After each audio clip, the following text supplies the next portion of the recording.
tai aš suprantu, kad gali kilti tokio nerimo, kokie tie mokymai. Ir ar tai nėra tiesiog kaip įprastiniai seminarai, kur mes daug klausom, daug sėdim.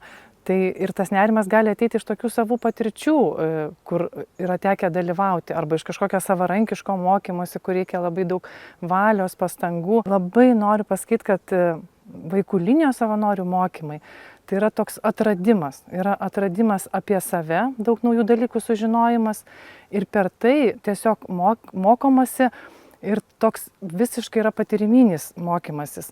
Pažinti save, pažinti šalia esančius, viskas vyksta bendruomenėje, grupėje ir tai labai skatina ir stengtis ir įsiklausyti, yra labai daug palaikymo, tai tikrai nėra biurokratijos ir nėra kažkokio nuobodulio. Aš pati dabar vaikų linijoje esu savanorių mokytoja, viena iš dalykų, ką veikiu, bet irgi atėjau lygiai tokia pati savanorė ir mokiausi. Ir dabar, kuo galiu pasidžiaugti, nors praėjo daug metų, mano tos grupelės mokiniai yra mano draugai.